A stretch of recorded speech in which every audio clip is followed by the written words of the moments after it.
Welcome to another Zoom session of Q&A session with filmmaker Maria Clara Escobar.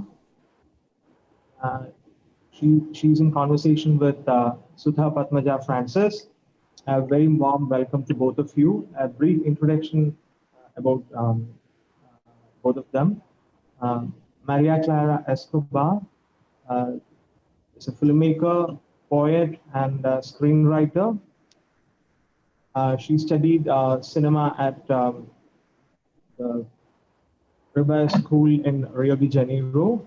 I think her first short film, Domingo, was screened at the San Sebastian Film Festival, and she also co-wrote a film called Found Memories, which received Horizons Award at the San Sebastian Film Festival. And later she directed a documentary, The Time with Him, which is about her own father. And Desterro is her first film, debut film, which is competing in the international competition section of 25th International Film Festival of Kerala. Maria Clara Escobar, a warm welcome to this Q&A session, and thank you for joining us. And we also have with us Sudha Padmaja Francis, a filmmaker based out of Kerala.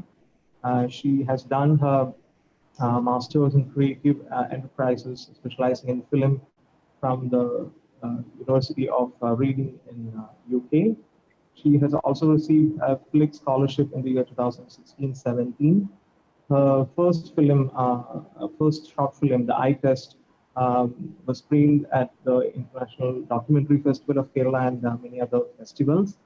And Orma Jeedigal, which is translated as the Memory Beings, a docu-feature about the uh, uh, about some music people in the northern part of Kerala, which was screened at the Taiwan Association of Visual Ethnography. So she's also here with us, who will lead the session. Uh, Thank you again, both of you, and handing over the session to uh, Maria and Sudha. Thank you. Thank you, Vandu.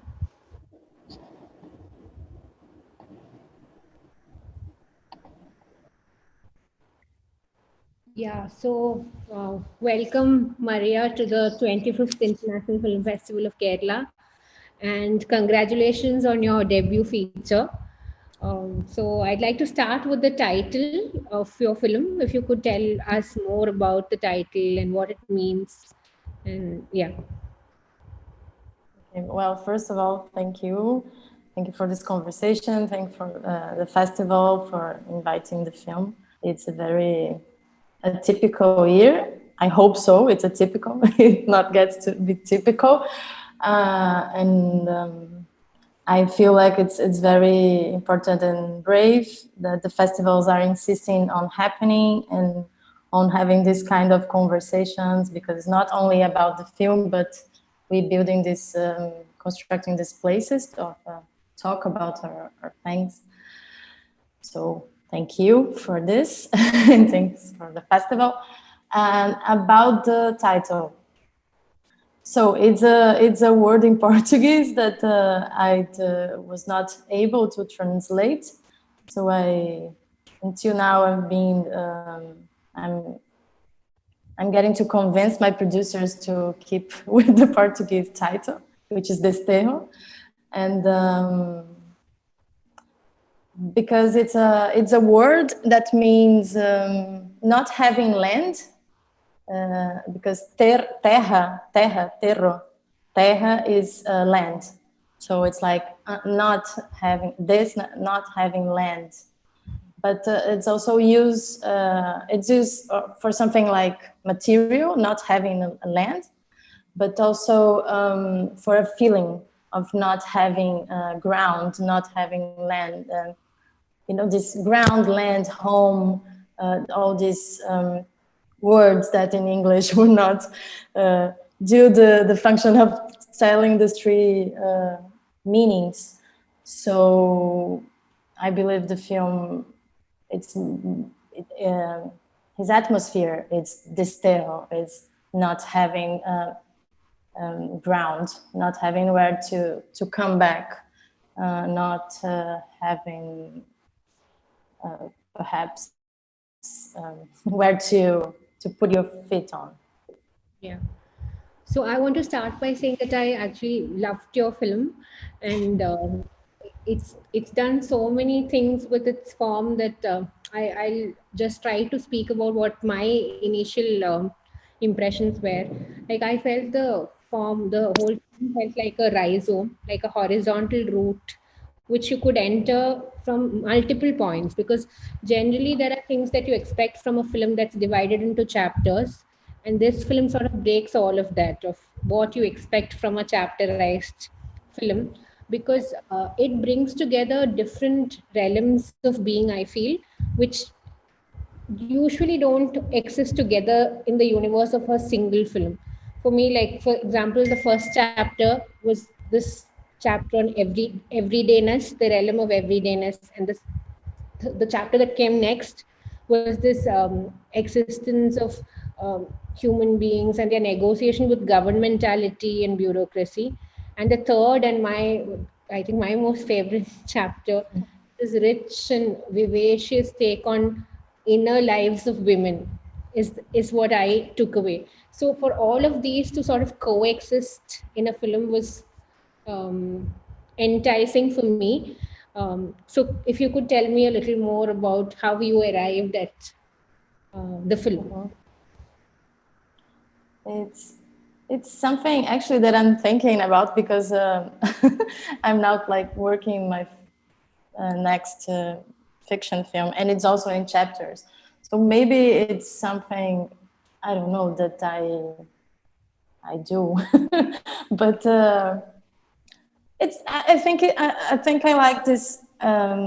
First, I believe that, and I don't know if it's only for women, but I am a woman, you have this kind of fragmented experience, because constantly you are defined as something. So you have the experience of being this, and then you have the experience of being that. So we have like our existences. I know I cannot talk about all women, I'm talking about me, but our sort of fragmented experiences that put it together make us and our way of seeing, feeling things. So maybe this is why it's natural to think this, but also because I like to maybe to understand in this film in particular different ways of loss, different ways of trying to belong, and maybe then right now I believe that the third part it's a possibility. Maybe that's why it's more I don't know, exciting, because it's something that was supposed to be in the first chapter and it's not working, and then the second part, that is actually the third but is the second, it's about what you have to live in order to live, and the system, the bureaucracy, and maybe the third a way, a belief of mine, that a way that how can you actually exist in contact with these other two things, what you expect to do, what you need to do, and what you knowing that finally can experience as existence. So I put these things in conflict, in contrast, and but also I believe it's something organically about the experience of for me being a woman in the world. Okay. So there are these intensely emotional scenes, emotionally realist scenes with the everydayness, and it's speaking in monotonous kind of voices, which are sort of broken by abstract or impressionist sequences, or let's say even poetic lyrical sequences, where even in the bus or even in the other two chapters, that the whole sequence with the eucalyptus trees, like, it shows that you're a poet. So can you tell me a little more about how you sort of arrived at your style, and what was your process like in shifting between these different kinds of cinema? Yes. Yes, I think that's two things there. Maybe I may be responding the same way, but because there's something about me, my experience. I really truly I understanding now that it's not so normal what I'm telling you now, but I thought it was normal. Uh, I feel true thinking. I think and feel at the same time. I do not separate these things. So for me, and what I am telling and defending, and maybe more and more in my next films, it's I really believe that we can be conscious of our society, of ourselves, of our acts, of our feelings, and this will not make us to feel less. This will make us to feel more and better, and with consciousness that we can do these two things together. And maybe as a woman in this fragmented experience, I can assure that this is a better possibility than keep polarizing what is to feel and what to think.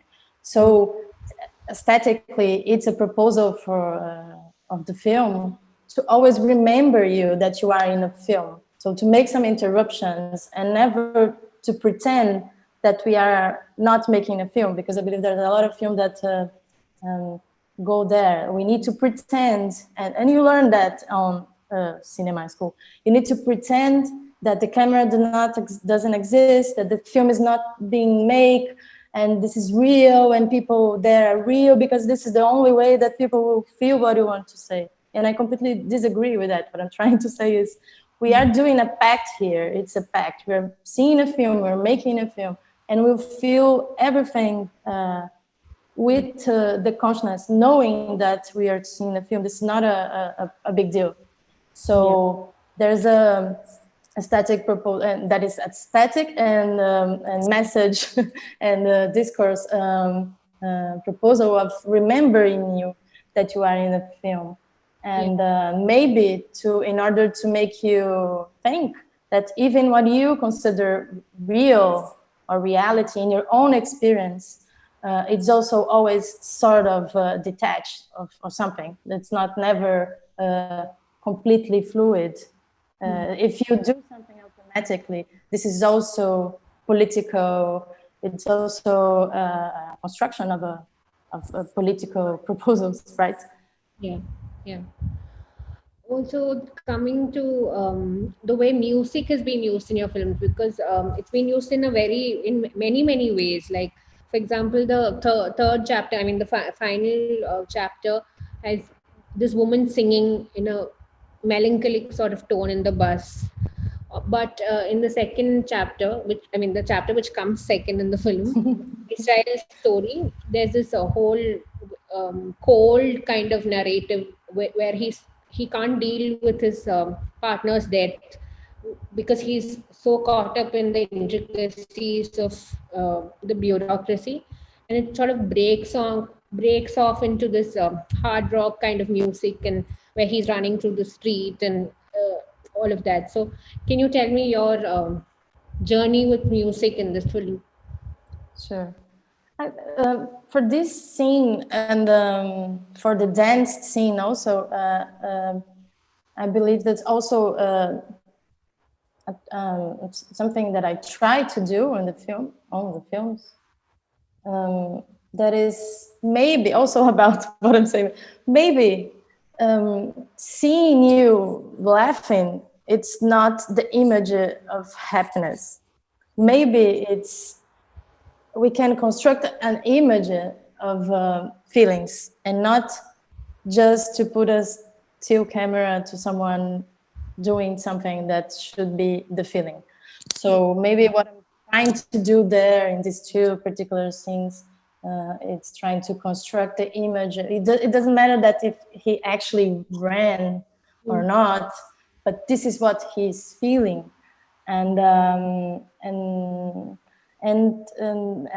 read something that a Portuguese critic wrote about the film that I loved, that he said that I believe that only music will save us. And that made me think, because I have a very emotional relation with music, and actually as cinema that can help us to sometimes run away from what we're living, or to elaborate, imagine other possibilities to be in the world of feelings, things, or relating to people. I don't know, that can transport you to other places. I believe music do it so well. So maybe I associate a lot of feelings. When I'm very happy or I'm very sad, I listen music, and that helps me to transmutate what I'm feeling. So maybe I let my characters to do that, because I don't know. I believe sometimes it's not on the kiss, in the moment of the kiss, of the sex, that you are actually feeling this love, but it's not only about love. It's about recognition. It's about belonging. So maybe, or this guy running alone in a place that was not supposed to run. So this mix of trying to create images and also always contrasting, you say, putting in contrast the things, because I really believe that the thing is in the middle of what we consider this, me, and and I'm seeing you in a computer, and maybe the thing is what is in between this. So I try to be in this place and to film this place that we don't know how to call. So what have been your influences in terms of filmmakers and cinema? It's a very hard question, because first, because I suck when somebody asks to name people, but I believe someone that's very important to me, it's Marguerite Duras. She's a writer and make amazing films, and she constructs a lot of this atmosphere. But for this film, Mova sang the Leo Carrax was important. That has a similar scene of someone running. But actually, I don't know to say more. It's not because there's not people. It's in the contrary. I see films when I was a kid. My mom was a single mom. She used to work a lot, and I always stayed in this video. How do you say this? When you rent videos, VHS. So I see a lot of films, and I still see, and I will never be this filmmaker that starts to make films and stop to see films. So I believe I'm very influenced by everything I see, even what I don't like. But these images, I actually in this film, my first fiction, I made an alternative screenplay, which was only with images and poems. We have the headlines, and we put images and poems that, and sometimes music, that we could access in the moment we were going to shoot, like or the actors or the photographer or me, and then we get the feeling, and then we go to shoot. So there's a lot of influence, but they are very mixed, and I feel sometimes I relude to say this or that, but right now, this day, I can say that Marguerite Duras is very influenced for my life. Actually, even being this woman that makes different kinds of languages, right? Even on her writing, she writes slow romances and sometimes political articles. So maybe I could say this. But probably I am forgetting a lot of people. So also in the beginning of the film, it starts with a note on certain policies in Brazil that made this film possible. Can you give us a little context to that? Yes. Well, in 2016, from 2003 to 2016, we had a big change in Brazil. We are finally thinking about all this. Brazil is a very continental country, so we're finally thinking about distribution of money in all the country, and people from other states were doing films or making films, and something that was the first time. And the hunger in Brazil was getting smaller, but it was still big. And so we had these different policies and also pointed to culture. So we had the first time in history a fund for authors' films, which was the one who possibilitated me for make this film. Otherwise, I was no one, and I would never get money from these vicious systems, especially, well, being unknown a woman. And then in 2016, we had our first women president in the presidency, and she suffered a process of impeachment that some people like me call coup, because it was very much a coup than an impeachment. And from that, Brazil just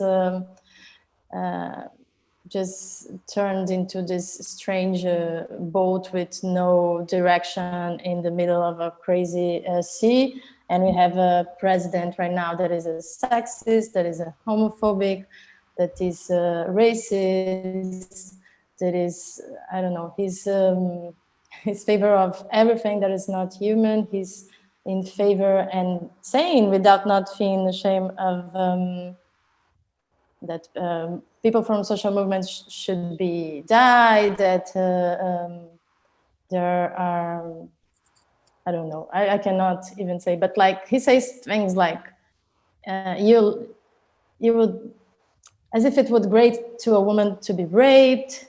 He can say that to this woman and things like that.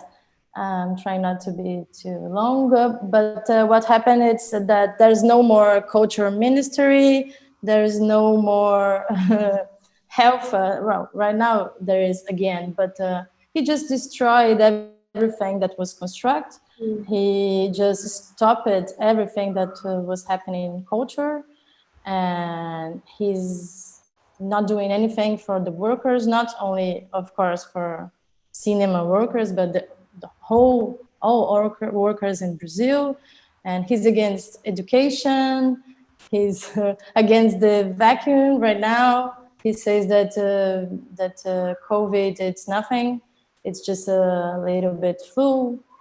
So this is our political situation right now, and I believe strongly that we need to have cultural policies in order to make our films and to take it seriously, and to provide good conditions of work, because cinema, it's art, but it's also work. It's important for me to say that. I always like to say that, because it will always will be made by rich people.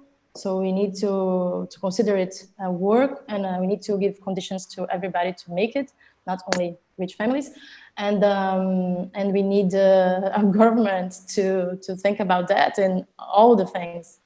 Right now, the first thing we need that it's our government are not killing people, right? Not to genocide people. But after that, we can start maybe to talk about cinema again. But this is the situation. We don't have funds right now, and the future, it's always, the news is always terrible, and the provisions are terrible. So I found it important to say that I know, and to remember everybody that see this film, not only, of course, that try to provoke you to ask me that, so I can say this, but also for people from my country to remember that this kind of film, or any film, It only happens because we had a state thought about it.